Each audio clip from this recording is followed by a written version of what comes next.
네, 기도하겠습니다. 고마우신 하나님, 감사합니다. 오늘도 가정 클리닉 공부할 수 있도록 저희들을 인도해 주심을 감사합니다.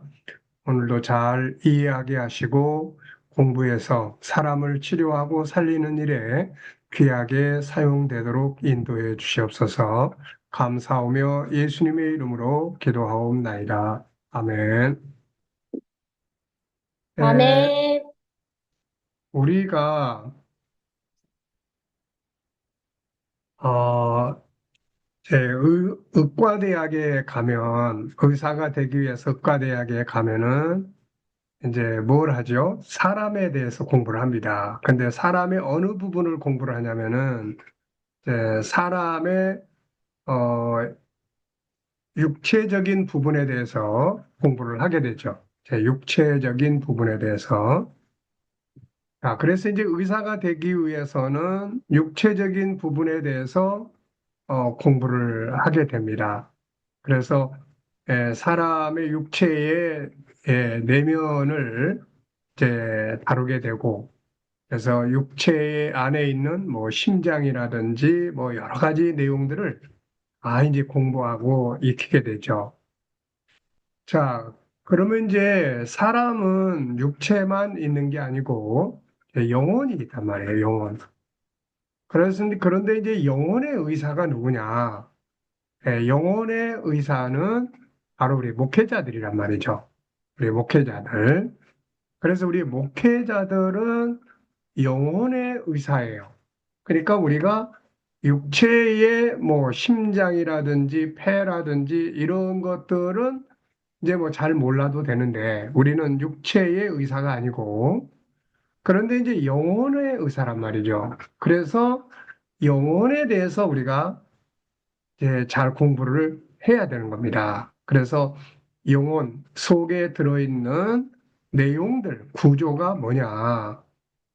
앞으로 우리가 다루게 되는 사람들의 내면에 있는 영혼, 그 영혼의 기능은 이제 두 가지예요. 하나는 이제 하나님과 하나 되는 관계를 갖는 거죠. 이게 신앙생활입니다. 그래서 신앙생활을 통해서 하나님과 가까워지고 하나가 되는 거죠. 그 다음에 이것만 해서는 안 되고 또 하나는 세상을 다스리기 위해서 하나님이 우리 안에 담아놓으신 영혼 속에 들어있는 이제 기능들이 있단 말이에요. 기능. 요게 재능이고 요게 능력이고 요게 하나님의 속성, 성품이고 그래요. 그러니까 육체를 고치는 의사 선생님들이 의과대학에 가서 육체에 대해서 자세하게 공부하는 것처럼 영혼을 치료하고 영혼의 내면을 개발하고 발전시켜서 세상을 다스리고 마음이 병든 사람들을 치료해 가는 영적 의사들, 우리 목회자들, 지도자들은 뭐에 대해서 잘 알아야 되냐? 영혼에 대해서 잘 알아야 되는 거예요. 영혼에 대해서. 그래야 영혼이 아픈 사람. 요거를 세상에서는 심리 질병이다. 이렇게 이야기를 해요. 그러니까 이 심리 질병이라는 것은 마음의 아픔, 더 영적으로 보면은 영혼의 아픔이죠, 이게. 그렇다면은 영혼의 어느 부분이 아픈 건지를 진단할 수 있어야 되고 또 영혼의 내부에 있는 것들을 어떻게 개발해서 활용해야 세상을 다스릴 수 있는 능력을 발휘할 수 있는지. 그래서 이런 공부를 해야 된다는 거예요. 그래서 우리가 영적인 관계를 위해서 하나님도 알고 예수님도 알고 성령님도 알고 천국도 다 알아야 되지만 또 하나 사람의 영혼의 구조에 대해서 잘 알아야 돼요. 그래서 이것을 교육시켜주고 이것을 개발해주고 그게 재능 개발이에요. 이것을 치료해주고 이게 심리 치료입니다. 이게 그래서 지금 우리가 공부하는 5-14는 바로 이 영혼의 내부 구조를 공부하고 있는 내용이다. 이렇게 보시면 되겠어요. 자, 이제 우리가 2주간 동안 공부를 했습니다. 그래서 첫 번째는 우리 인간이 얼마나 존귀한가. 그래서 인간의 존귀한 가치에 대해서 우리가 공부를 했어요. 그리고 이제 제2장에 와서는 이제 이 인간의 내부에 있는 구조를 이제 우리가 시작을 했습니다. 그래서 인간은 크게 영혼 속에는 크게 우리가 육체 속에도 오장 육부가 있습니다. 오장 육부. 그래서 심장이라든지 폐라든지 뭐 대장이라든지 뭐 이런 기능들이 안에 다 있는 거예요. 그래서 이거를 공부한 사람들이 이 부분을 어디가 고장 났는지를 검사해서 치료하는 거예요. 그럼 이제 영혼 속에도 이 비슷한 특징들이 있는데 영혼 속에는 5가지의 하나님을 닮은 속성이 들어있어요. 그게 첫 번째가 유일성이에요. 하나님의 한 분이신 것처럼 우리도 유일하고. 그 다음에 이제 두 번째는 이제 인격성이라는 게 들어있어요. 하나님이 인격자인 것처럼 우리도 인격적 존재, 특성이 들어있어요. 세 번째는 하나님이 거룩하신 것처럼 우리도 거룩한 특성을 가지고 있고, 네 번째는 하나님이 사랑이신 것처럼 우리도 사랑의 특성을 가지고 있어요. 그리고 다섯 번째는 하나님이 영원하신 분인 것처럼 우리도 영원히 사는 이 영생의 특성을 가지고 있습니다. 근데 이제 이렇게 5개의 기능 중에 각 기능마다 이제 또 우리가 실천하게 되는 본능들이 있습니다. 그래서 이 유일성 안에는 하나밖에 없는 물건의 특징이 이렇게 있는 거예요. 3가지. 그래서 첫째는 존귀함의 본능. 하나밖에 없기 때문에 존귀함의 본능. 그래서 우리 기독교의 가장 기본적인 틀은 존중이 여기는 거예요. 존귀하게 여기는 거예요. 존귀한 말을 사용하고 상대방을 존중히 여기고 자기를 존중하고 만물을 소중히 여기고 내가 하는 일들을 소중히 여기고 존중히 여기는 거예요. 요게 바로 가장 기본입니다, 이게.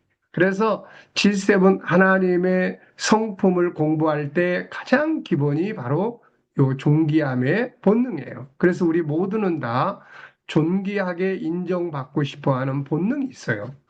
그런데 이 존중이 여기는 것이 무시당하거나 비교당하거나 또 무능력하게 되거나 이렇게 되면은 이제 속상하죠. 이 속이 상한다는 것이 바로 마음이 아프기 시작을 하는 거예요. 그래서 이게 심리 질병으로 이제 가는 겁니다. 그걸 빨리빨리 치료하고 바꾸지 않으면은 이 마음의 아픔이 나중에는 병이 돼가지고 현실 생활을 할 수가 없는 상태가 돼요. 그래서 이 존귀함의 본능. 그래서 우리가 지난 시간에 존귀함의 내용에 대해서 우리가 쭉 이야기를 했어요. 이게 능력이에요. 내가 어떤 것을 존중히 여길 줄 아는 것. 이게 능력입니다. 내가 자녀를 존중할 줄 아는 것. 이게 부모가 가져야 될 능력이에요. 내가 이 일을 하는데 하고 있는 업무를 존중히 여기고 소중히 여길 줄 아는 것, 귀하게 여길 줄 아는 것.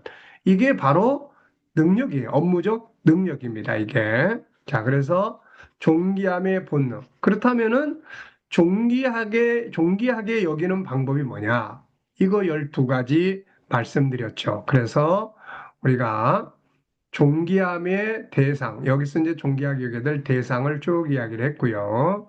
그 다음에 존귀하게 여기는 방법 12가지를 쭉 소개를 했습니다. 어떻게 해야 존중하는 거냐? 그래서 요거를 다 외워야 된다. 이거를 이제 말씀을 드렸죠. 자, 그 다음에는 이제 자기 존중법 15가지를 또 이야기를 했습니다. 자기 존중법 15가지. 그리고 다른 사람을 존중하는 방법 13가지를 여기서 소개를 했어요. 여기서는 15가지 이야기를 했습니다. 그 다음에 내가 하는 일, 이 일에 대해서 소중히 여기고 존중히 여기는 것, 이게 바로 13가지를 정리를 했어요. 어려운 환경이 와도 그 환경을 소중하게 여기고 환경을 존중하면 그 어려운 환경이 우리를 성공의 길로 인도한다는 겁니다, 이게. 그래서 사람은 환경이 좋으냐, 나쁘냐의 문제가 아니라 그 어떤 환경이든 간에 그 속에 있는 바로 이 긍정적인 부분, 부정적 부분이 아니라 긍정적인 부분을 찾아서 어려운 환경을 존중히 여기고 존귀하게 사용을 하면 어려운 환경 속에서 오히려 빛나는 성공의 길로 갈 수가 있는 거죠. 대표적인 인물이 바로 요셉이라고 말씀을 드렸습니다. 노예로 팔려갔지만 애굽에서 그는 총리가 되어서 성공한 사람이죠. 자, 그래서 여기 그 방법들. 그러니까 이 책은 요약한 책이라고 말씀드렸어요. 요약한 책. 그래서 요 1장을 공부를 하고 나서, 요 부분에 대해서 내가 조금 더 자세하게 알았으면 좋겠다 그러면은 G7 원본의 책을 이제, 읽어보시면 돼요. 그래서 이제 그 내용을 읽어보면 좀 더 많은 지식을 얻을 수가 있습니다.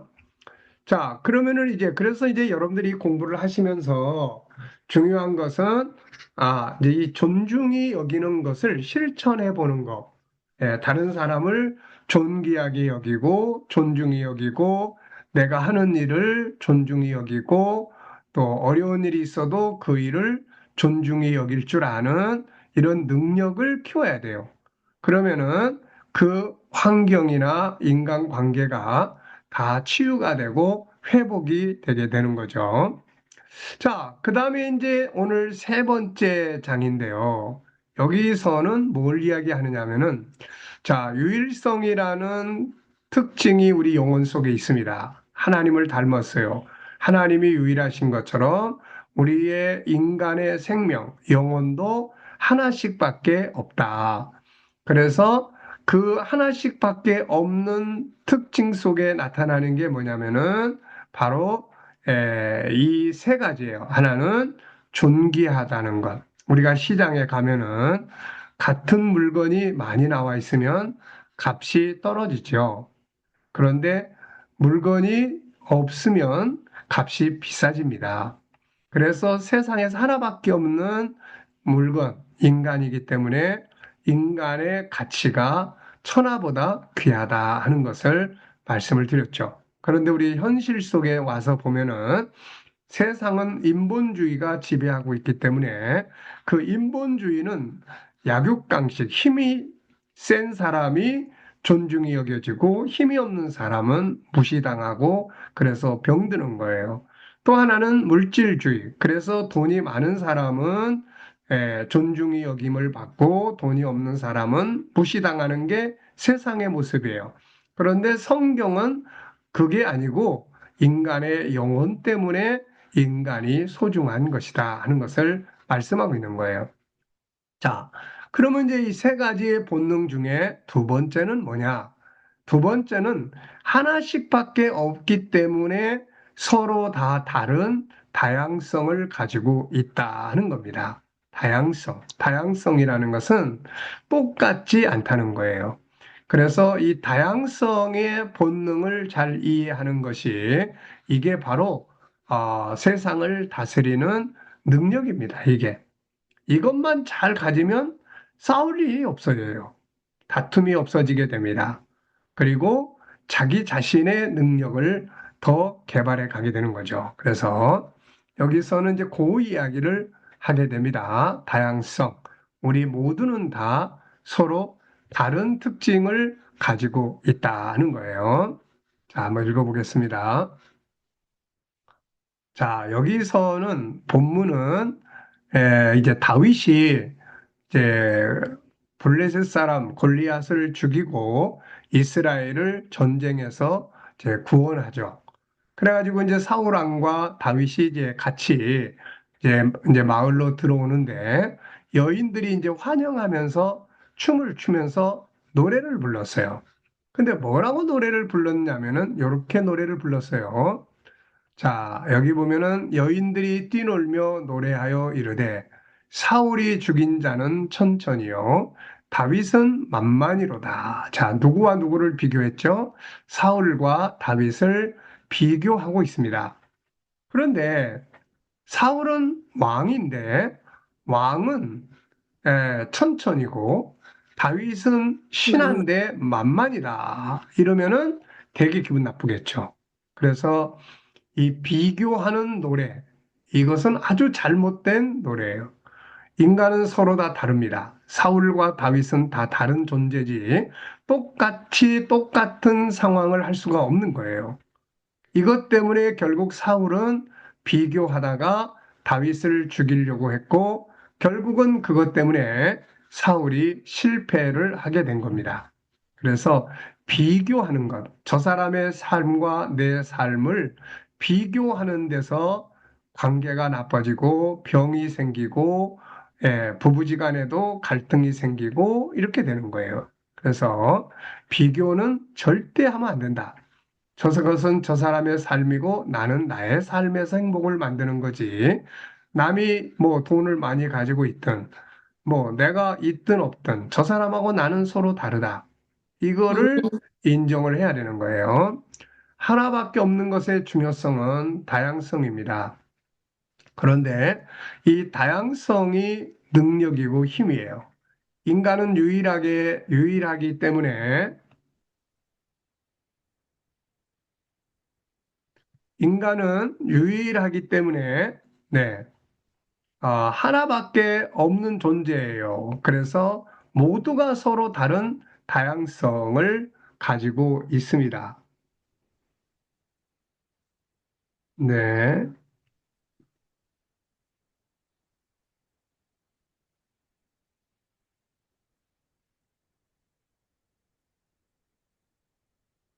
자, 그러니까 모두가 다 달라요. 하나씩밖에 없기 때문에 다 다를 수밖에 없는 겁니다. 다를 수밖에 없는 거예요. 근데 이거를 똑같이 생각하면 우리 부모님들이 자녀와 갈등이 많은 거는 내 자녀를 다른 사람들하고 비교해서 그래요. 야, 아무개는 이런데 너는 도대체 뭐냐? 이런 비교. 이 비교 때문에 상처를 받게 되고 그러는 거예요. 자, 다양성이라는 특징을 이해하고 이 속에 들어있는 특징들을 훈련을 해야 합니다. 이것이 세상을 다스리는 능력이 되기 때문이에요. 다양성 안에는 이런 특징들이 들어 있습니다. 자, 왜 서로 다 다른가? 그래서 그 배경에 대한 내용을 우리가 살펴볼 수가 있습니다. 그 다음에는 다름의 중요성을 우리가 인식해야 돼요. 그래서 다르다는 것이 큰 장점이고, 그래요. 그래서 이걸 비교해서는 안 된다. 세 번째는 자기만의 장점을 찾아서 전문적으로 발전을 시켜야 된다. 그러니까 남의 일, 남이 잘하는 거 보면서 시기 질투하고 열등감에 빠져서 속상해할 일이 아니라 그것을 인정해주고 그 반면에 나의 장점을 찾아서 발전시켜 가야 하는 거예요, 이게.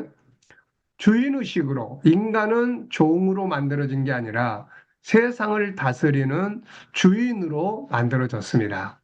그렇기 때문에 항상 기계적으로 누가 시키면 하고 안 시키면 안 하고 이런 게 아니라 주인의식을 가지고 행동하고 사는 게 중요해요. 그리고 다른 사람과의 관계를 잘 갖는 게 중요합니다.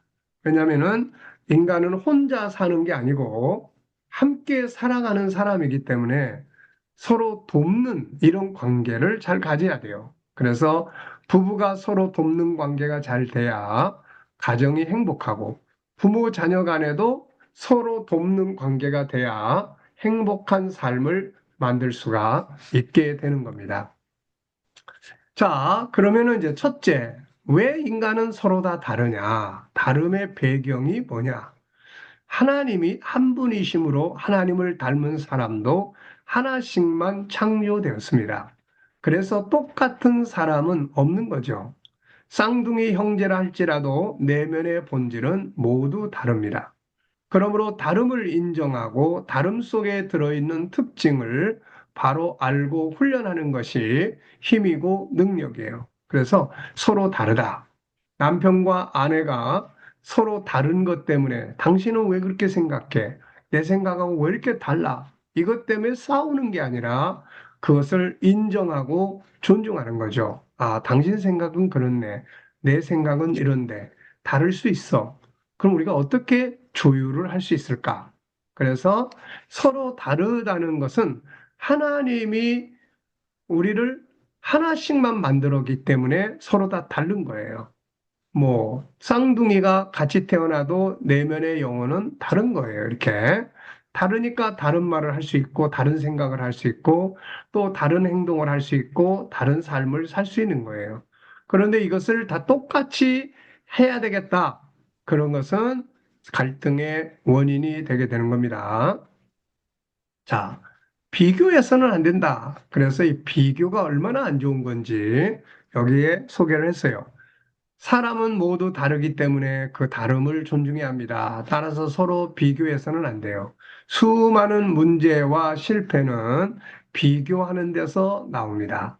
자, 비교하면 이렇게 이런 문제들이 생기는 거예요. 그래서 우리가 이런 거는 이제 잘 기억을 하셔야 돼요. 그래야 많은 사람들이 비교하기 때문에 상처를 받고 마음이 병들고 가정이 병들고 그래요, 이게. 그래서 어, 하나님께서도 십계명을 통해서 이웃의 것을 탐내지 말라고 하셨는데 이 말을 바꿔 말하면 이웃과 이웃에 있는 것과 비교하지 말라는 거예요. 비교하지 말라는 겁니다. 비교하다 보니까 내 것보다 저 사람 거이 더 좋아 보이면은 그걸 훔쳐오려고 하게 되고 그렇게 되는 거예요. 그래서 자, 비교를 하게 되면 이렇게 7가지의 문제가 생겨요. 우선 열등감이 빠집니다. 남하고 비교해서 자기가 못났다고 생각을 하는 거죠. 뭔가 부족하다고 생각을 하는 겁니다. 이런 것들 때문에 우울증이 오게 되고 다른 사람을 보기 싫어하게 되고 만나기 싫어하게 되고 이런 것 때문에 화병이 나고 이렇게 되는 거예요. 그 다음에 반대, 또 우월감이라는 게 생겨요. 나는 저 사람보다 똑똑해. 나는 저 사람보다 더 잘났어. 그래서 저 사람을 무시해도 돼. 멸시하고, 이게 이제 교만이에요, 이게. 그래서 남과 비교하는 것은 이게 큰 문제다 하는 거예요. 여기서 열등감이 오거나 우월감이 생긴다. 그 다음에는 남과 비교하다 보면 자꾸 다른 사람을 모방, 그러니까 딴 사람을 닮아가려고 해요. 그러니까 좋은 건 닮아가는 게 좋지만 닮다가 닮는 것이 꼭 좋은 것만은 아니에요. 나는 나의 장점을 찾아야 되는 거죠. 그래서 창의성이 사라집니다. 나중에는 자기가 없어져요. 자기가 누군지도 예, 방황하게 됩니다. 그 다음에 이제 이기주의라는 게 생겨요. 남과 비교하다 보면 항상 자기 중심, 다른 사람 비판, 이런 거 잘합니다. 그 다음에 범죄를 하게 돼요. 시기하게 되고, 질투하게 되고, 더 심해지면 모략을 꾸며서 딴 사람을 없애려고 하죠. 제거하려고 합니다. 그 다음에 상대를 상처받고 병들게 해요. 자꾸 비교하다 보니까 상처받고 병들게 불행이 옵니다. 인생이 실패하게 되고 인간관계가 실패하게 돼요. 자, 안타깝게도 수많은 사람들이 비교하다가 위와 같은 문제들에 빠지게 됩니다. 다른 사람과 비교하고 다른 사람처럼 살려고 하다가 인생의 4분의 3을 잃어버린다고 이야기를 합니다. 기억해야 할 것은 다름을 인정하고 존중하는 것은 성공의 비결이요. 비교하는 것은 실패의 원인이 됩니다.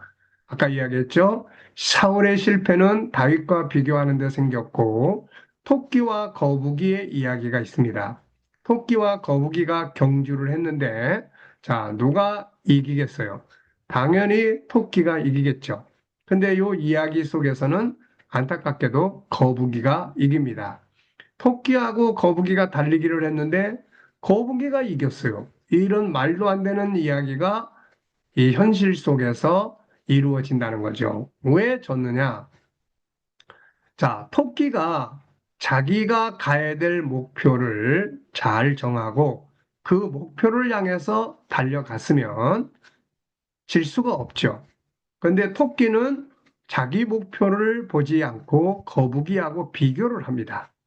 거북이하고 비교를 하다 보니까, 어때요? 가만 보니까 거북이가 기어가는 거 보니까 무슨 생각이 들었냐면은, 야, 내가 한숨 자고 가도 이길 수 있겠다.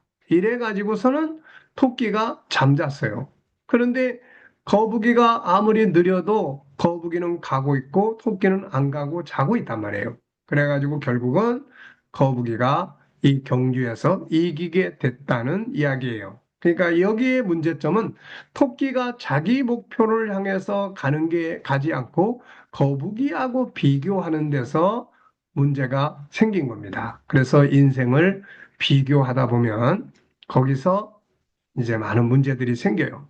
형제 간에도 비교하다 싸우고, 비교하다가 부부 간에도 비교하다가 뭐 학교 어디 나왔냐, 또 뭐 재산이 얼마냐, 뭐 이런 거 다 비교하는 데서 인생이 불행해지는 거예요, 이거.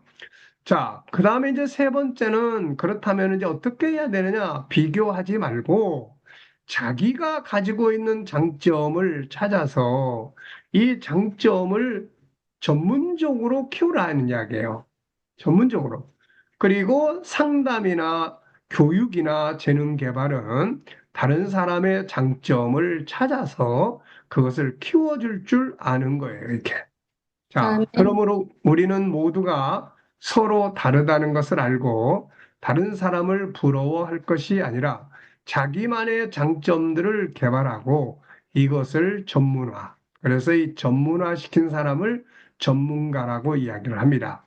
그러니까 자기의 장점을 찾아서 그 장점을 전문적으로 키워줘야 되는 거예요. 이게 바로 재능 개발이고 이걸 할 줄 아는 사람들이 바로 이제 아이들을 지도하고 이끌어 줄 수 있는 멘토가 되고 또 선생이 되어야 하는 거예요, 이렇게. 자기만의 장점을 찾아 그것을 전문할 때 성공적인 삶을 살 수가 있습니다. 하나님은 모든 사람을 다르게 만드셨을 뿐 아니라 사람마다 서로 다른 재능들과 장점들을 그 안에 담아주시고 그것을 가지고 세상을 다스리겠어요. 그러므로 자기의 장점을 찾아 전문화하여 세상을 다스리는 삶을 살고 나아가서 다른 사람의 장점을 찾아서 키워주도록 도와줄 수 있어야 합니다. 이게 바로 재능 개발이고 이게 리더자들이 해야 되는 일이에요. 자, 부모는 자녀들의 장점을 잘 찾아서 그 장점을 그냥 장점으로만 가지고 있으면은 봉사활동하고 이런 건 괜찮은데 경제적인 능력을 키울 수가 없어요, 이게. 그래서 이 장점을 그냥 장점으로, 쟤는 이런 걸 참 잘하는 것 같아. 근데 이거를 전문적으로 키우지 않으면은 그냥 잘한다 하는 것으로 끝나버리는 거예요. 그래서 장점을 찾아서 전문화시키는 리더십이 있어야 된다. 특히 아이들을 키우는 부모나 또 교회 학교 선생님이나 전도사님이나 이런 분들은 반드시 장점을 찾아낼 줄 알고 그 장점을 발전시킬 수 있는 리더십을 꼭 공부를 하고 훈련을 해야 합니다. 아멘. 자, 그러면 이제 여기서 장점을 찾아 전문화해야 되는 이유가 뭐냐? 자, 사람은 누구나 세상에서 잘 되기를 바라고 성공하기를 바랍니다. 이것은 하나님이 주신 창조의 본능이에요. 누구나 다 잘 되기를 바라고 성공하기를 바라죠. 자, 우리 청소년들한테도 물어보면은 너 뭐 잘했으면 좋겠어. 그러면 돈 잘 벌고 싶어요. 돈 많이 벌고 싶어요. 이런 이야기 많이 합니다. 자, 돈을 많이 벌고 돈을 잘 벌려고 하는 마음은 나쁜 게 아니에요.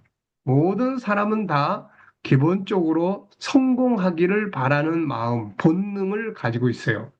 하나님이 이 본능을 담아 주셨습니다. 그래서 인간이 발전하는 거예요. 문제는 이 잘해서 성공하는 게 뭐냐는 거예요. 이게 어떻게 그거를 잘 할 수 있겠냐는 거예요. 돈을 많이 벌 욕심만 가지고 있으면은 안 되고 그만큼 벌고 싶으면 그만큼의 자기 장점을 잘 개발을 해서 쓸 수 있는 상품으로 만들어야 한다는 거예요. 이게 없이 돈만 잘 벌고 싶다. 그러면 잘못된 유혹을 많이 받죠.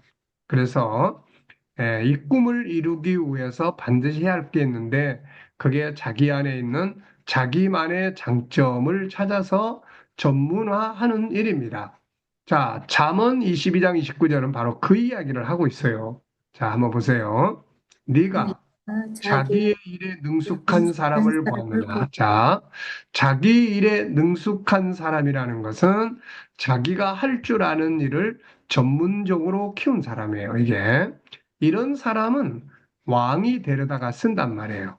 왕 앞에 서는 거예요. 천한자 앞에 서지 않습니다. 그러니까 세상에서 보잘것없이 사는 게 아니라 왕이나 높은 사람들이 데려다가 쓸 수 있는 일꾼이 되는 거예요. 그래서 자기 일에 능숙한 사람이 되어야 합니다. 학문적으로 성공할 사람은 학문에 대해서 능숙해야 돼요. 어설프게 공부해가지고는 이것도 아니고 저것도 아니에요. 기술로 성공하려고 하는 사람은 자기 기술을 전문적으로 키우고 발전을 시켜야 되는 거예요. 성경에서 이런 사람들이 바로 있습니다. 하나는 다윗이에요. 다윗은 물맷돌 던지는 일을 기가 막히게 잘한 사람이에요. 그러니까 물맷돌 던지는 게 아무것도 아닌 것 같은데 이게 전문화되니까 이걸 가지고 골리앗을 죽이고 이스라엘을 구원하고 영웅이 될 수 있었던 거예요, 이게. 또 요셉은 꿈 해석을 기가 막히게 잘했습니다. 그래서 이 꿈 해석을 잘하기 위해서 성령의 감동을 받기 위해서 항상 영적인 시간을 가졌고 맑은 정신을 가질 수 있도록 항상 노력했어요, 이게. 다니엘도 꿈 해석과 업무 처리의 달인이었어요. 이 일을 맡겼더니 이 사람이 일하는 솜씨가 뛰어난 겁니다. 그래서 왕이 이 사람을 총리들이 여러 사람이 있는데 우두머리, 수석 총리로 다니엘을 세웠던 거예요. 자, 이 외에 세상에서도 자기의 장점, 재능을 개발해서 성공한 사람들이 많아요. 우리가 살아가는 이 세상은 대부분이 다 똑같은 교육을 받고 똑같은 그런 능력을 가지고 있어요. 학교에 가도 똑같은 교과서 가지고 공부를 해요. 그래서 차이점이 별로 없습니다. 그런데 이런 보편적인 교육만 받아가지고는 세상을 다스릴 수 있는 능력 있는 사람이 될 수가 없어요. 왜냐하면 다 내가 할 줄 아는 거, 저 사람도 할 줄 알고, 또 저 사람도 할 줄 알고, 그러니까 별로 쓰임새가 없는 거예요. 그래서 내가 학교에서 공부하는 것은 기본적으로 하되, 그 속에다가 자기의 장점과 재능을 개발해서 합칠 수 있어야 한단 말이에요, 이거. 그러니까 지금 우리 청소년들이 학교에 가서 공부하는 것도 기초 교육이기 때문에 중요하지만 문제는 이 공부한 내용을 어떻게 응용을 하고 창의적으로 활용을 하고 여기다가 어떻게 자기의 장점을 키워가지고 합칠 수 있냐는 거예요, 이렇게. 그냥 그 공부만 하고 나오면 다 똑같은 교육을 받고 나오기 때문에 똑같은 사람이 되죠. 이런 사람들은 별로 필요성이 없습니다. 그런 사람은 많기 때문에. 그런데 거기에다가 자기의 장점을 개발하고 찾아서 활용을 하게 되면은 그런 사람은 한 사람밖에 없기 때문에 쓰임새가 많은 거예요, 이게. 그러니까 우리 청소년들이 지금 이런 걸 깨달아야 된단 말이에요, 이거. 이걸 깨닫고 리더자들은 이걸 해줄 수 있어야 돼요. 자, 그래서 장점 찾는 방법을 익숙하게 익혀야 합니다. 익숙하게 익혀야 돼요. 자, 우리는 다 서로 다르기 때문에 다른 장점들을 다 가지고 있습니다. 그런데 문제는 이거를 찾아내지 못하고 이거를 찾아냈어도 그냥 난 이런 취미가 있어 정도지 이걸 전문적으로 키우지를 못하고 있는 거예요. 그러니까 사회에 나중에 나갔을 때 별로 쓸모 있는 사람이 되지 못한다. 그런 이야기입니다, 이게. 자, 우리가 보통 장점을 찾을 때는 이런 걸 참고합니다. 어떤 위기가 있을 때 첫 번째로 반응하는 상태. 자, 내가 어떤 위기 속에 있을 때 내가 그것에 대해서 어떤 반응이 내 마음 속에서 나오느냐 그런 이야기예요, 이게. 자, 뭔가 예를 들면은 어려운 사람을 보면은 그냥 지나치지 못하는 그냥 불쌍히 여기고 도와주고 싶어 가지고 이런 사람. 또 남을 어떤 봉사 활동을 하다 보니까 난 저게 너무 재밌다. 이런 것들을 깨닫게 되는 경우. 그래서 여기 보면 쭉 이야기해 놨어요. 뭔가 하고 싶은 갈망이 뛰어난 것들 속에서 장점을 찾을 수 있다. 그래서 항상 하고 싶은 일은 뭔가, 뭘 할 때 즐거운가, 뭐 할 때 자신감이 있는가, 내가 좋아하는 일은 뭔가, 잘하는 일은 뭔가, 미래의 꿈은 뭔가, 항상 이런 질문을 스스로에게 해야 되고, 옆에서 또 물어봐 줘야 되고, 해야 합니다, 이거. 그게 뭐 무조건 공부 잘해라. 이것만 해가지고는 안 되는 거예요. 공부라는 말은 두 가지 의미가 들어있어요. 하나는 학교에서 배우는 학문적인 공부가 있고, 하나는 현장에서 배우는 기술적인 공부가 있습니다. 그래서 우리가 상담을 하거나 뭘 할 때 얘가 학교에서 공부하는 학문에 대해서는 전혀 관심도 없고 또 이해도도 떨어지고 그런데 현장에서 어떤 일을 할 때 너무 재밌어 하고 그러면은 굳이 꼭 학교를 가야만 된다 이런 생각을 할 필요가 없어요. 우리나라에는 검정고시라는 제도가 있어가지고 학력은 얼마든지 얻을 수가 있기 때문에 자기가 좋아하는 것, 잘하는 걸 빨리 찾아야 돼요. 그리고 좋아하는 것과 잘하는 것은 또 다른 영역이에요. 그래서 이 좋아한다는 것만 가지고 되면 안 돼요. 좋아하는 것을 잘하는 일로 바꿔가고 만들 수 있어야 한단 말이에요, 이게.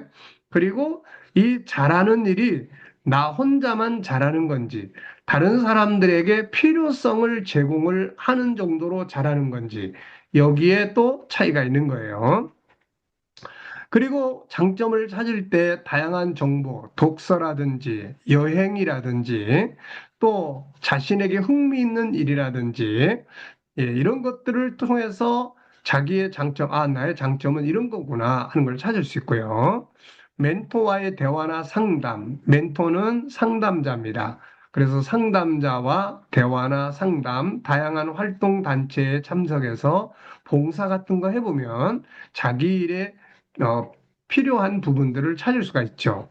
그 다음에 다양한 학습 과정, 지식, 학교 공부나 기술, 어떤 일을 할 때 어떤 과목을 공부하니까 그 과목이 너무 재밌는 거예요. 그러면은 그 속에서 네가 잘할 수 있는 장점을 찾아내는 것이 중요합니다. 또 적성 검사라는 게 있어요. 그래서 다양한 적성 검사를 통해서 자기가 좋아하고 잘하는 점을 찾을 수가 있습니다.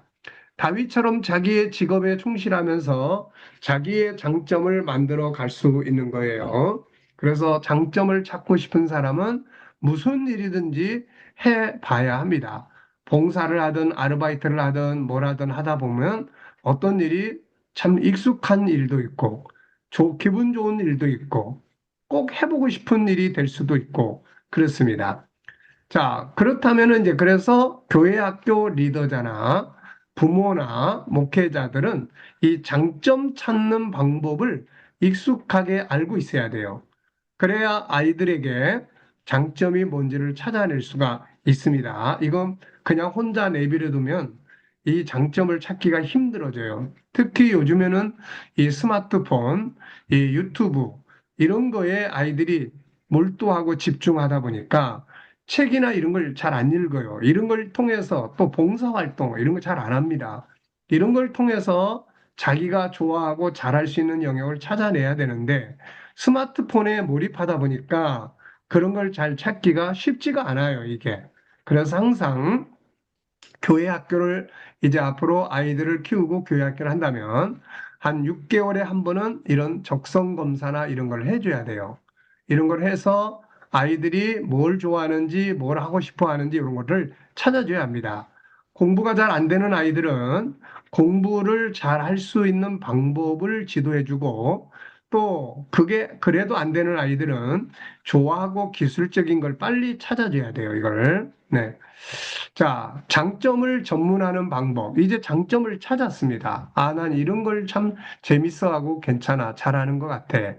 그러면 이제 이거를 이제 경쟁력이 있는 상품으로 만들어야 한다는 거예요. 전문화해야 된다는 거예요. 그래서 여기에 전문화하는 단계를 쭉 적어놨어요.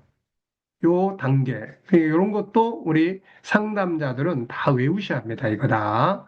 그래야만, 못 외우면은 카드 같은 걸 만드셔야 돼요. 그래가지고, 이 5-14를 다 이렇게 요약된 내용들을 카드나 이런 걸로 만들어 가지고 나만의 책으로 만들어야 돼요. 항상 읽고 항상 보고 그래서 이렇게 상담을 해야 될 아이들, 장점을 찾아야 될 아이들이 있고 장점을 찾은 다음에는 요 과정을 이제 아이하고 같이 지도해 줄 수 있어야 됩니다. 우선 장점 찾기가 있어요. 그 다음에 선포하기가 있습니다. 이게 참 중요한 거예요. 장점을 찾았는데 이걸 계속해서 강화시켜 줘야 돼요. 내 마음속에 지배해야 된다고요. 그러려면은 나는 이런 장점이 있어. 나는 이런 일을 하고 싶어.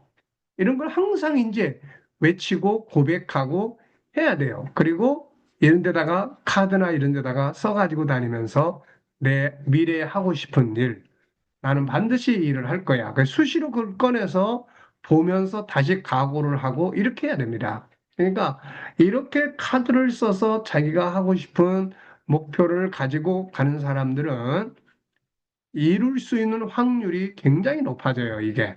그러니까, 자, 선포하는 거. 그 다음에 이제 그 분야에 대해서 정보를, 지식적인 정보를 습득을 해야 돼요. 그래서 이제 내가 이제 음식, 요리사를 난 한다. 그러면은 요리사로 성공한 사람들의 관계된 책들을 찾아서 읽어봐야 돼요. 그리고 그들의 성공의 길이 어땠는지를 찾아야 됩니다.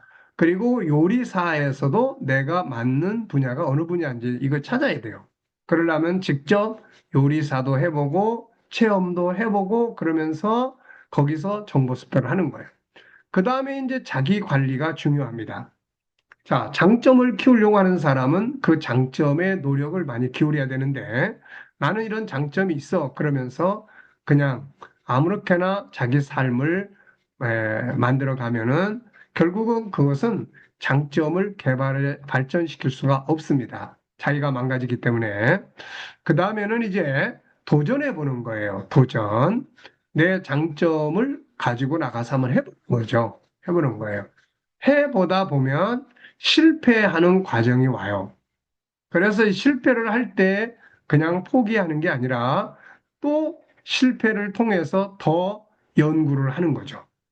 더 연구를 해요. 그러다 보면은 반복 훈련을 하게 되고 이게 습관화되기 시작합니다. 그 다음에 이제 마지막으로는 채워야 될 시간이 있어요. 이거를 1만 시간의 법칙이라고 합니다. 이 성공을 연구한 사람들을 보면은 자기가 좋아하는 어떤 일을 전문화, 프로화하기 위해서는 1만 시간을 쏟아 부어야 한다는 거예요.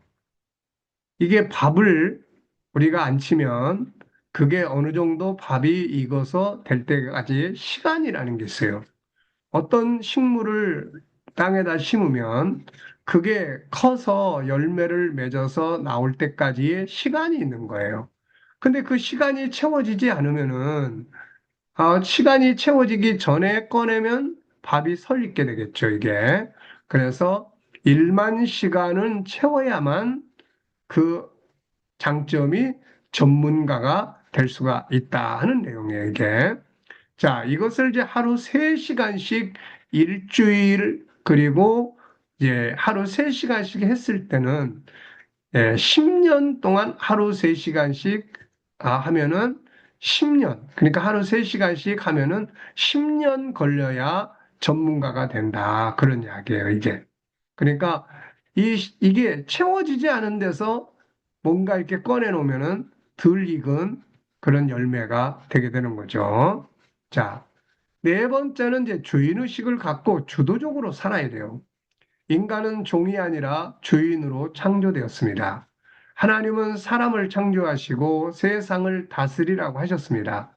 그러므로 종처럼 기계처럼 살지 말고 주인처럼 살아야 돼요.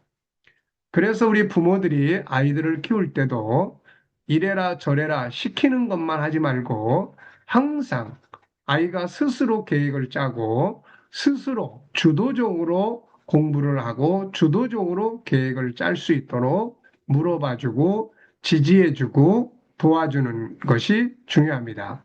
자, 결국 사람은 하나님 인간을 만드실 때 종으로 만들지 않았단 말이에요. 그래서 주인처럼 살게 만들었습니다. 자, 그러다 보니까 맨날 남이 시켜서만 하는 사람은 인생에 재미가 없습니다. 성취감도 없어요. 그래서 아이들을 공부를 할 때도 부모가 꼭 시키는 공부가 아니라 아이들이 스스로 할 수 있는 주도적인 계획을 짜게 하고 하는 게 좋아요. 자, 주도적인 삶이라는 건 뭐냐? 이런 거예요. 주인으로서 자기 의식 갖는 거예요. 이 일은 내가 주인이야. 그러니까 내가 최선을 다해 볼 거다. 이게요. 자기의 역할, 스스로의 인식과 행동, 스스로의 인식과 행동. 그 다음에 시간과 업무에 대한 주인의식. 네. 저 사람이 나한테 시켰으니까 내가 해. 이거이 아니라 시켰지만 내가 하는 일은 내 일과 같아. 그래서 자기 주인의식을 갖는 거예요. 스스로 기획하고 행동하고 자기 개발을 스스로 발전시켜 나가고 그 다음에는 이제 책임감 있게 그러면은 자기한테 좋은 열매들로 돌아오게 되고 이런 사람들은 항상 쓰는 사람들이 기분 좋죠. 뭐 시키면은 주도적으로 알아서 착착착착 잘하는 사람이면은 주인이 그런 사람은 안 놓치려고 하겠죠. 자, 그래서 주도적인 삶의 결과는 이렇습니다. 우선 자부심이 있어요. 자부심. 그 다음에 기대감, 성취감이 있습니다. 그리고 그 사람이 맡은 업무가 발전을 해요. 자, 그리고 자기가 성장을 합니다. 자기가 발전을 해요. 신뢰와 인정을 받죠. 그리고 자기의 영광과 기업을 얻게 됩니다. 그리고 이런 사람은 리더자로 쓰임을 받는 거예요. 자, 근데 이렇게 지시와 명령에 의해서 기계적으로 행동하는 사람은 어떻게 되느냐? 우선 스트레스를 많이 받아요. 짜증나죠. 일하기 싫은데 자꾸 주인이 시키면 굉장히 짜증납니다. 네, 그래서 손님이 와도 불친절하게 하고 이러다 보면 가게가 문 닫게 되는 거죠, 이게. 생각의 차이 때문에 문제가 많이 생겨요. 주인이 시킨 일을 일하는 사람이 잘 이해를 못하고 하면 나중에 실컷 일해 놓고는 서로 딴 일을 해요, 딴 일. 그것 때문에 문제가 생기는 거예요. 그 다음에 형식적으로 행동하는 게 많습니다. 그냥 눈에 그 주인의 보이는 데서만 열심히 하려고 그러고 보이지 않는 데서는 안 하려고 하고 이런 문제가 생겨요. 성취감이 없어요.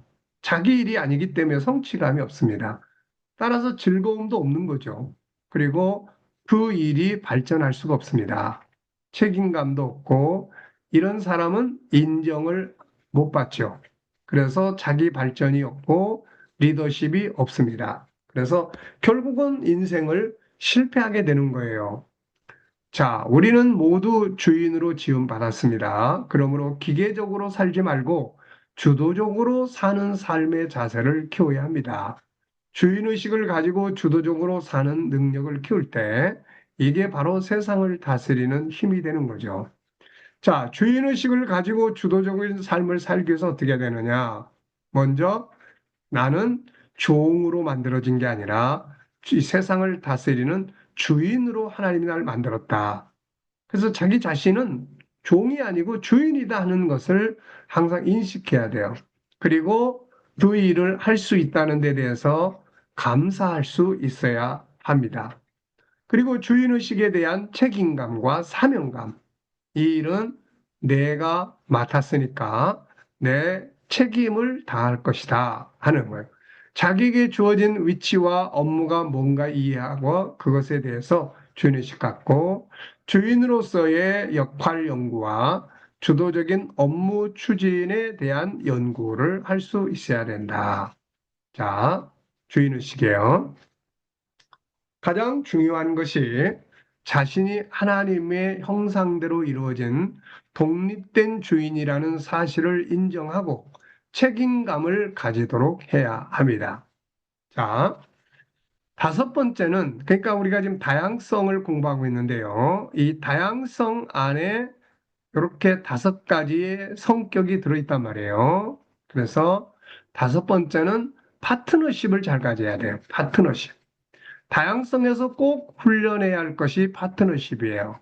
우리는 모두 하나밖에 없는 사람들입니다. 그래서 혼자서 살 수가 없는 거예요.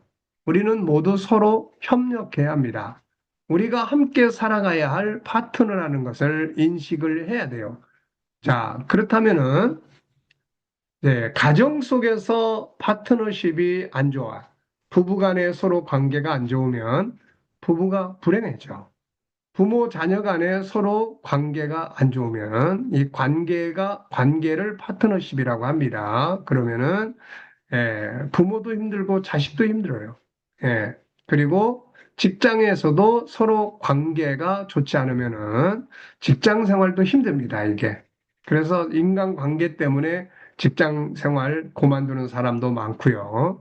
그래서 그런 부분에 대해서 다른 사람과의 관계를 잘 갖는 훈련을 해야 합니다. 이 부분은 우리가 종기함의 영역에서도 이 부분은 우리가 다뤘어요. 그래서 인간관계를 잘 하기 위해서 여기에 총 12가지의 내용을 다뤄놨습니다. 자, 우선 인정하라. 뭘 인정하느냐? 우리 인간에게 가장 기본이 존귀함이라고 그랬잖아요. 그래서 저 사람도 존귀한 사람이다.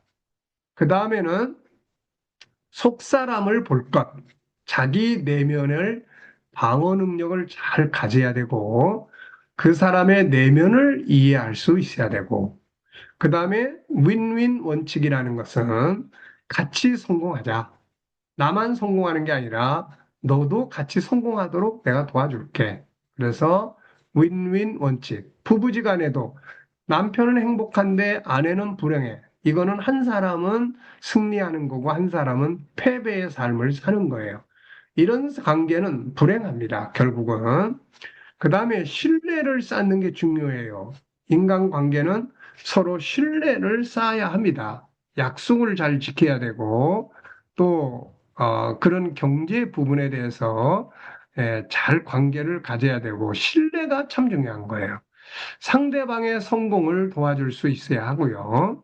내 성공만을 위해서 일하면 사람들이 결국 나하고 멀어지겠죠. 근데 그 사람의 성공을 도와요. 예수님이 하신 일을 항상 우리들의 성공을 도와주는 일을 했어요. 그래서 사람들이 예수님을 좋아하고 따르는 거예요. 그 다음에는 서로가 다르다는 것 인정을 해야 합니다. 생각이 다르고 문화가 다르고 성격이 달라요. 많은 사람들이 이 성격 차이 때문에 못 살겠다 이런 말을 합니다. 그런데 성격이 똑같은 사람은 세상에 한 사람도 없어요. 서로 다릅니다. 이 다름을 싸움의 대상으로 생각하지 말고 그걸 존중해야 될 대상으로 여기는 것이 필요해요. 비교하는 것 금지하고 항상 그 사람의 단점보다는 좋은 점, 장점을 찾아서 고마워하고 아이들과의 관계도 항상 좋은 점을 찾아서 말해주고 고마운 점을 찾아서 칭찬해주고 그러면 좋은 관계 갖게 돼요. 근데 항상 단점만 찾고 단점만 보고 단점만 지적하면은 관계가 좋아질 수가 없죠. 그 다음에는 이해력을 키워야 됩니다. 상대방을 이해하고 용납하고 기다려주고 칭찬과 격려, 수고에 감사하고 책망과 훈계는 존중함으로 하라. 업무는 냉정하게 하고 인격을 존중하고 자, 여기에 이제 뭐를 더 합쳐야 되냐면 이제 대화법을 훈련을 하라는 거예요. 대화법. 그래서 하나, 둘, 셋, 넷, 다섯, 여섯, 일곱, 여덟, 아홉, 열, 열한, 열둘 뒤에다가 대화법. 예, 이걸 하나 더 써놓으시면 돼요. 자, 무엇보다 상대방을 존중하고 소통의 방법을 잘 훈련해서 중요하며 훈련하는 것이 중요하고 상대방의 감정의 소리, 본능의 소리를 듣고 지지하고 응원하는 것이 중요하다. 관계 성공이 인생 성공의 비결이라는 것을 기억하자. 네. 자, 그 다음에 요거는 이제 조금 인간관계를 갖다 보니까 좀 이상한 사람들이 있어요. 좀 지나친 사람들. 세상에는 좋은 사람만 있는 거 아니라 이상한 사람들도 있다. 이상한 사람들이란 마음이 많이 망가진 사람들이고 마음의 아픔을 가진 사람들이라는 말이에요. 우리는 이런 사람들을 피해서 살 수가 없습니다. 어디 가나 다 있어요. 그래서 이런 사람들과 좋은 관계를 맺는 능력을 키우는 것이 중요하죠. 자기가 단수를 높이는 것이 중요하다. 그런 말이에요.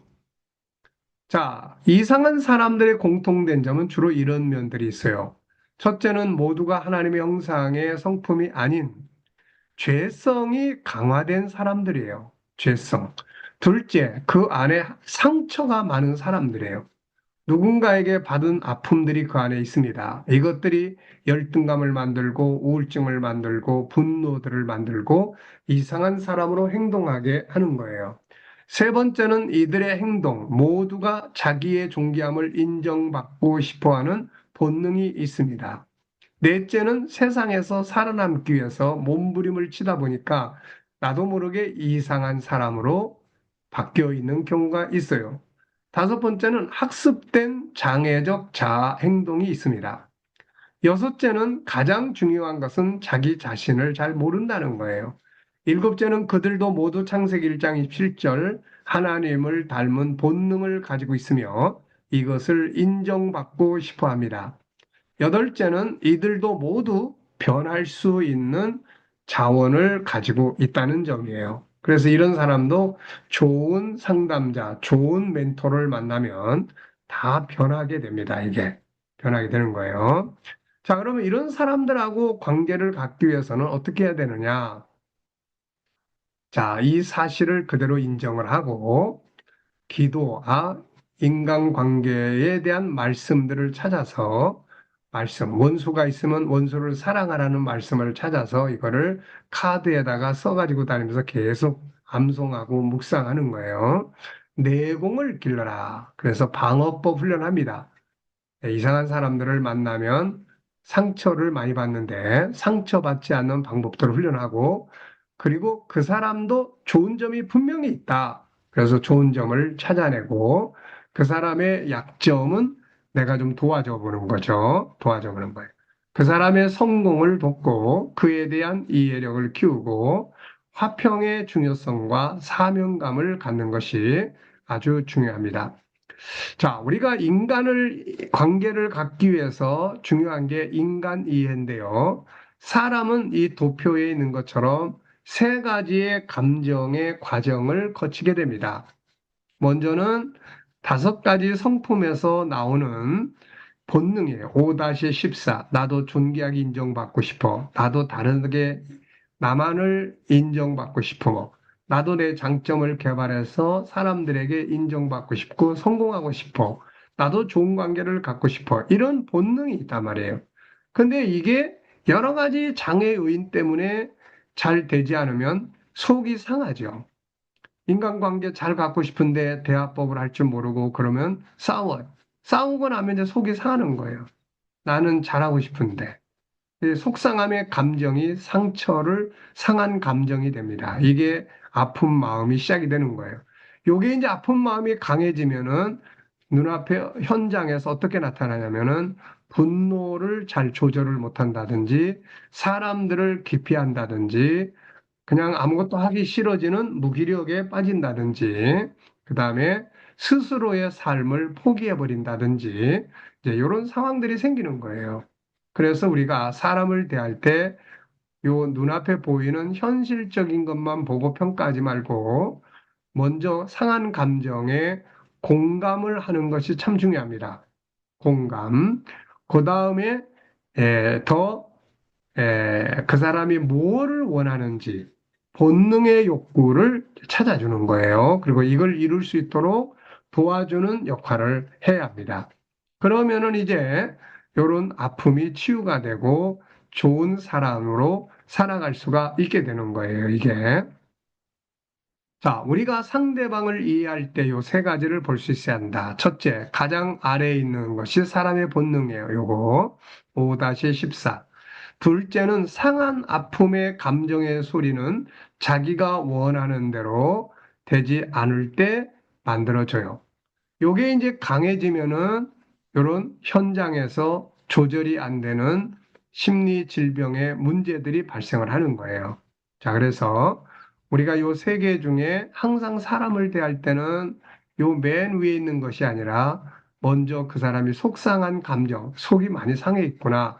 요거를 이해해 줘야 돼요. 공감. 그 다음에 그 사람이 원하는 것이 뭔지를 찾아서 그걸 도와주는 거예요. 그러면 요런 심리 질병의 문제들이 해결이 되고 치유가 되게 되는 거예요, 이게. 자, 예. 그래서 이 시간에는 이제 한번 쭉 보겠습니다. 이게 이제 복습 문제인데요. 자, 복습 문제인데 하나님께서 사람을 다양하게 만드신 이유는 뭘까요? 하나씩밖에 안 만들었기 때문에 그런 거예요. 하나님 유일하시기 때문에. 다양성에서 나오는 다섯 가지 특징은 뭔가요? 다양성은 자, 우리가 유일성 안에서 세 가지를 이야기했어요.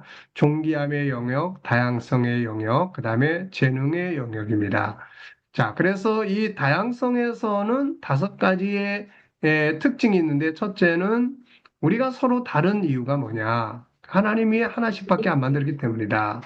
두 번째는 자기 자신의 모습, 자신의 가치를 인정하는 거예요. 비교하지 말아라. 세 번째는 자기만의 장점을 찾아서 전문화해라. 네 번째는 주도적인 삶을 살아라. 다섯 번째는 뭐예요? 에, 긍정적 파트너십.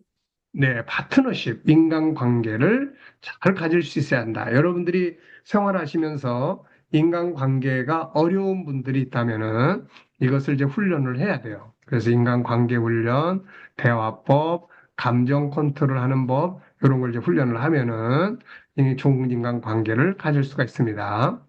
비교해서 오는 문제들은 뭔가? 비교해서 예, 예. 이거 사람을 대할 때 기억해야 할 세 가지 구조는 뭐예요? 인간은 맨 밑에는 뭐가 있다고 밑에는 그랬어요? 본능, 본능이 있고 이게 잘 이루어지지 않으면 상, 감정. 중간에 상한 감정이 만들어지고 요게 계속 커지면 이제 장애, 문제, 심리 질병의 문제들이 밖으로 나타나기 시작해요. 분노를 조절을 못하거나 또 사람을 기피하거나 또 무기력에 빠지거나 뭐 여러 가지 현상들이 생깁니다. 자, 그래서 우리가 사람을 대할 때 맨 위에 있는 것이 아니라 먼저 두 번째 것부터 대해야 돼요. 그래서 공감하고 그 다음에 그 세 번째 거 밑에 있는 거 본능을 찾아서 무엇을 원하는지 그것을 이룰 수 있도록 도와주는 거죠. 자, 비교해서 오는 문제들 다른 사람과 비교할 때 열등감이나 우월감이나 성취감도 없고 자기 발전도 안 되고 문제가 많다고 그랬죠.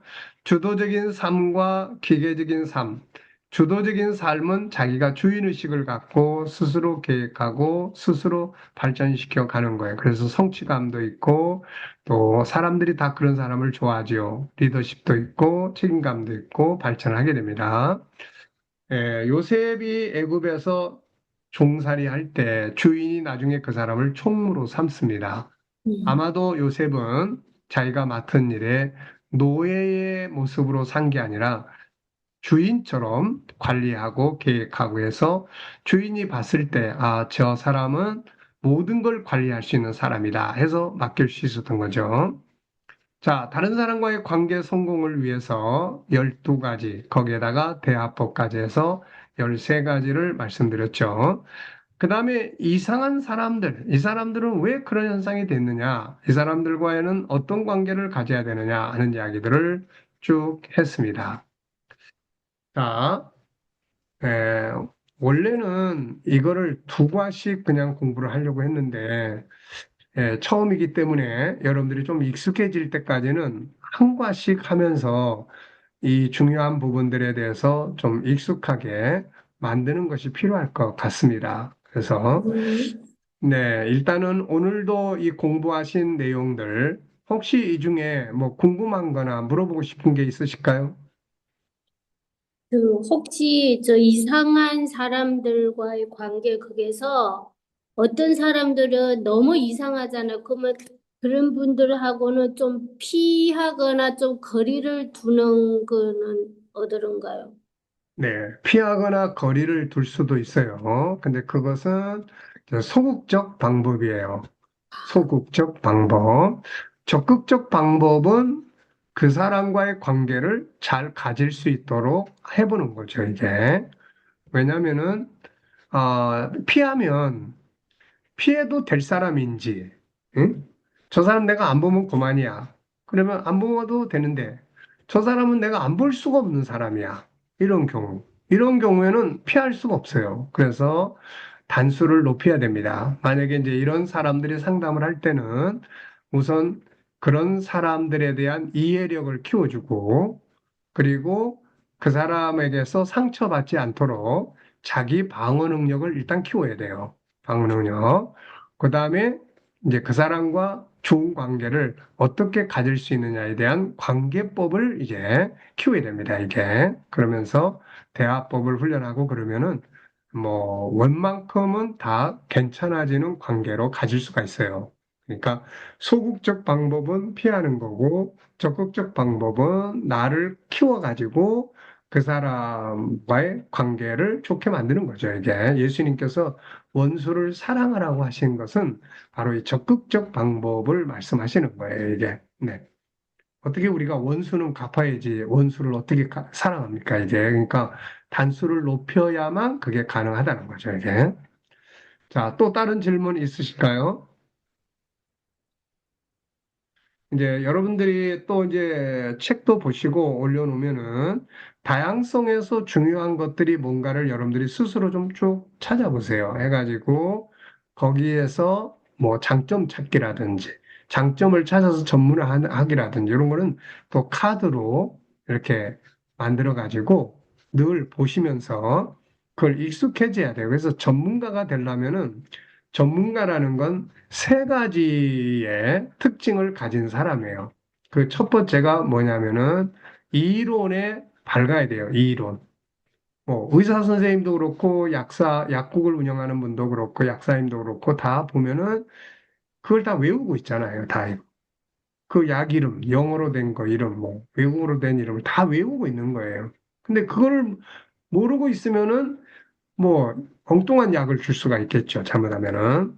예, 그래서 우리도 이제 이런 중요한 내용, 여러분들이 이게 처음이기 때문에 좀 어려운 부분도 있고 잘 이해가 안 되는 부분도 있지만은 이거를 일단 내 것으로 삼아야만 교육도 되고 그다음에 재능 개발도 할 수 있고 그다음에 이 상담도 할 수 있고 다 할 수가 있는 거예요, 이게. 네. 자, 그래서 오늘 공부하신 그러니까 우리 영혼 속에 5개의 큰 틀이 있다. 첫째는 유일성. 왜 이런 거룩, 성품이 있어요? 그러니까 하나님이 한 분이시기 때문에 우리도 하나로만 만들어진 거죠. 그래서 이 안에 존귀함의 영역, 다양성의 영역, 그 다음에 재능의 영역. 그래서 이 중에서 다양성의 영역 속에는 5가지의 특징들이 있다. 왜 우리가 다르냐? 다르면 어떻게 해야 되느냐? 나를 존중히 여기고, 비교하지 남과 말, 비교하지 말고, 그 장점, 다음에 세 번째는 내 장점 찾기, 재능을 찾아서 장점을 찾아서 키워라. 그래서 장점 찾는 방법, 발전시키는 방법. 인식, 예. 그 다음에 네 번째는 주도적으로 주의, 자꾸 해라. 주도적으로. 남이 꼭 시켜야만 하지 말고, 맡은 일에 대해서는 자기가 주도적으로 계획하고 생각하고 해보라는 거죠. 5번째는 이제 파트너십이에요. 그래서 전문가는 요 이론에 밝아야 돼요. 일단 이론을 알고 있어야 돼. 두 번째는 경험이 필요해. 이제 경험. 앞으로 여러분들이 이제 이걸 직접 살아보고 다른 사람들하고 상담하고 하면서 이제 경험을 자꾸 해야 돼요. 이게 아무리 내가 기술자로 학문을 이 내용을 다 외우고 해도 경험을 안 해보면은 그게 자기 것이 안 돼요. 이게 그래서 이제 경험을 해보고 그 다음에 세 번째는 응용이에요. 응용. 왜냐하면 사람마다 다 다르단 말이에요, 이거. 우리나라 학생들, 중고등부 학생들하고, 예를 들어서 우리 이제 중국에서 오신 우리 조선족이나 중국인들의 자녀들하고 청소년들이 내면의 세계가 다르단 말이에요, 이거. 이 다른 거기 때문에 우리나라 학생들에게 본토에 있던 한국의 학생들에게 적용하던 대로 걔네들한테 적용을 하려고 그러면은 안 맞단 말이에요, 이게. 그래서 응용이라는 게 필요한 거예요. 사람마다 다 다르기 때문에 이 사람한테는 이 약을 이렇게 사용을 해야 돼. 이 사람한테는 이 이론을 이런 방식으로 사용을 해야 효과가 있어. 이걸 할 줄 알아야 되는 거예요, 이게. 그러니까 그런 부분들을 잘 갖추면 이 세 가지. 하나는 이론, 그다음에 또 하나는 경험. 경험, 또 하나는 응용이에요, 응용. 음. 응용은 이제 자꾸 변형을 시키는 거죠, 이렇게. 사람마다, 만나는 사람마다 바꿔보는 거고, 바꿔서 그 사람한테 잘 맞는 방법을 찾아내는 거예요. 우리가, 저 사람 가르쳐 보니까 안 되네. 이 안 된다고만 할 게 아니라, 그러면 저 사람한테는 이 방법은 안 되는데, 저 사람한테 맞는 방법은 뭔가? 이걸 이제 찾아내는 거예요, 이거를. 그래야만 그 사람한테 맞는 방법을 가지고 그 사람을 이끌어주고 치료해주고 해줄 수가 있는 거예요. 딴 사람한테 하는 걸 그대로 이 사람한테 해서 안 되네 그리고 포기해버리면은 그거는 이제 안 되는 거예요. 그건. 그러니까 전문가는 그 단계를 넘어가야 된다 하는 거예요. 이렇게. 네. 자, 뭐 다른 질문 그러면 있으실까요? 네. 네, 혹시 자 연습을 해본다면 예를 들어서 아담 하와 하면 아담 하와가 어떤 본능 인간 이해 3단계를 만약에 적용한다면 하와가 선악과를 따먹은 거는 본능은 무엇이고 그 속에는 감정이 어떤 것이고 그래서 표출된 것이 무엇이고 이렇게 적용할 수도 있나요? 혹은 다른 성경의 사건을 갖고 그, 어, 그러니까 다스 성품에 이렇게 찾아볼 수도 있나요? 네. 아담과 하와도 그러니까 우리가 모든 것의 원본은 창세기 1장 27절, 28절이에요. 그게 네, 아담과 하와 속에도 들어있는 본능이에요. 그러면 그 본능의 내용이 뭐냐? 왜 마귀가 와가지고 하와한테 유혹을 그런 방식으로 했을까? 그러니까 마귀가 하와한테 와가지고 유혹한 내용이 뭐냐면은 인간의 본능의 욕구를 흔들어 놓은 거예요. 이렇게. 네가 원하는 게 이거잖아. 네가 열매를 먹으면 이렇게 돼. 그 본능의 욕구를 마귀가 이루어 주겠다는 거예요. 그러면 이제 하와 속에 어떤 본능이 있냐면은 하나님의 형상대로 만들어졌어. 그 하나님을 닮은 존재야. 그러니까 최고 높은 존재로 만들어진 거예요. 그러니까 하와는 나도 하나님처럼 되고 싶은데 이렇게 이런 것들의 본능이 가지고 있는 거예요. 사람은 높아지고 싶어 하고 최고가 되고 싶어 하고 이게 다 본능이에요, 이게. 왜? 하나님이 원래 그렇게 만들어 놨으니까.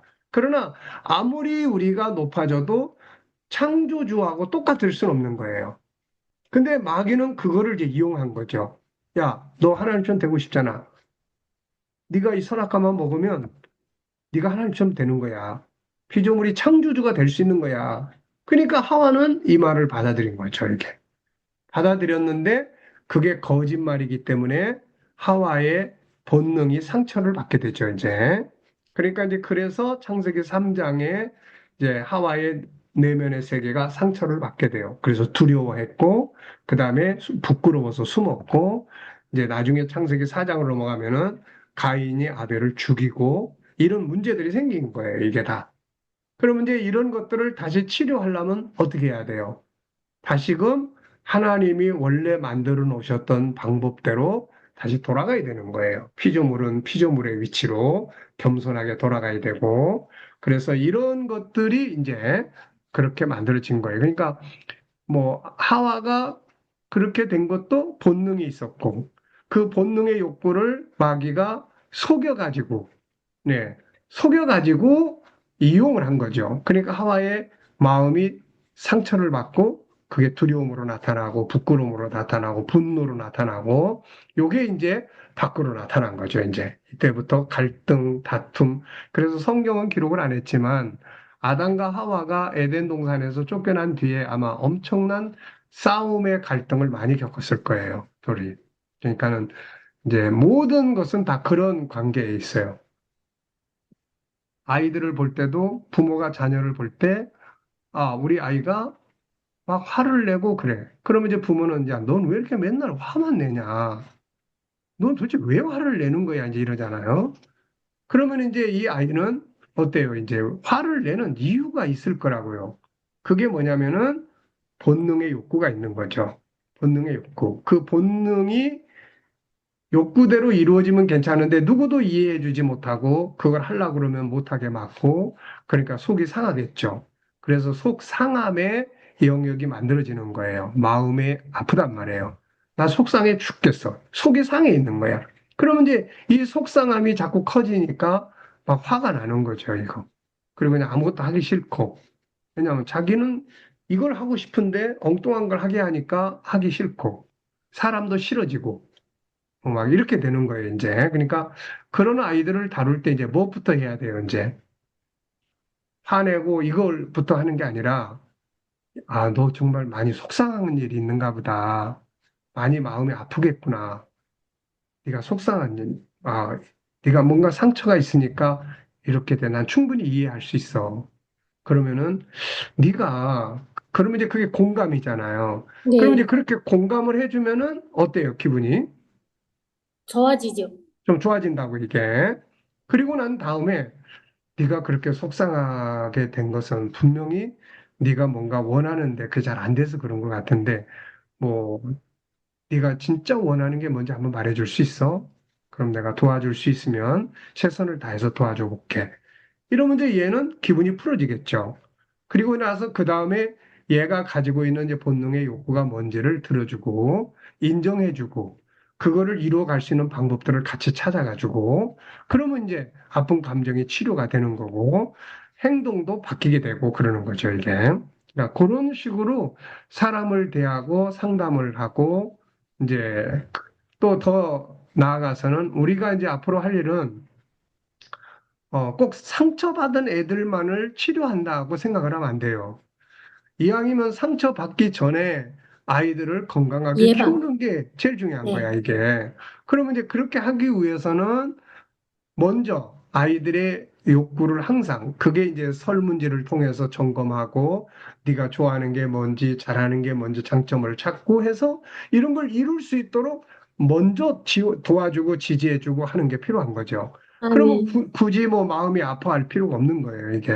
그러니까 이거를 이제 우리는 사전 심리 건강 관리 이렇게 이야기를 합니다. 사전 심리 건강 관리. 그러니까 이제 아픈 마음을 치료하는 애들만이 아니라 그렇게 아이들을 개발해주고 발전시켜서 그러면 지들이 성취감도 느끼고 인생이 즐겁고 이렇단 말이에요, 이게.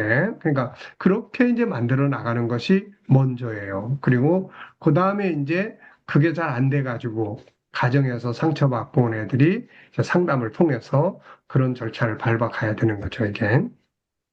자, 또 뭐 질문 그 있어요? 혹시 태교 그러니까 임신에서부터 그 부모가 어떻게 그 태아한테 저 영향을 주는 그런 내용도 있을까요?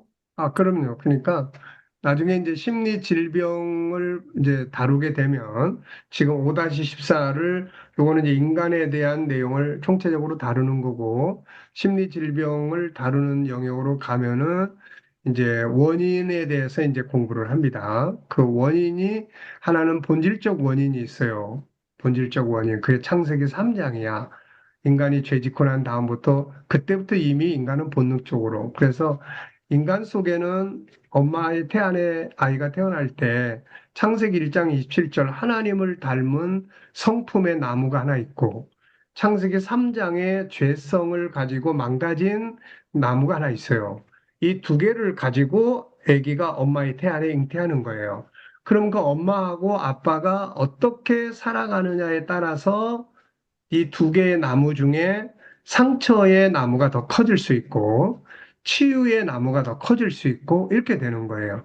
이런 애들이 이제 나중에 영향을 받고 그게 이제 다 영향을 받습니다. 이렇게 하고 이제 태어난 다음에 또 이제 가정 환경이 어떠냐, 부모가 어떻게 살고 있느냐, 주변에서 누굴 만느냐에 따라서 이 두 개의 나무 중에 건강한 치유의 나무가 더 커질 수 있고 그다음에 병드는 이 심리 상태가 병들어가는 요게 더 커질 수 있고 그래요. 그러니까 이제 이런 부분들을 이제 우리가 그 이제 아기를 임신한 부모들이나 이런 사람들은 교육을 시켜서 그 임신했을 때 부모가 어떻게 살아야 되는지, 예를 들면은 부부가 서로 싸웠으면 꼭 이 아기 앞에서 이렇게 같이 화해하는 거, 이런 것들이 이제 필요하다는 거. 그리고 서로 고맙다는 말, 세상에 대해서 긍정적인 표현, 인생을 즐겁게 살아갈 수 있는 행복한 모습들, 이런 것들이 태아의 그런 창세기 1장 27절에 묘목에다가 물을 주는 거하고 똑같아요, 이게. 근데 맨날 다투고 세상을 비판하고 세상을 그냥 부정적으로 보고 맨날 그런 소리에 익숙해지면 태아가 그걸 듣겠지요, 이제. 그러면 얘는 이제 부정적인 그쪽의 성향이 더 커지는 거예요, 이게. 그러니까 이런 부분들이 있기 때문에 그런 것들을 서로 잘 알고 이제 바르게 살아가는 게 제일 중요하죠.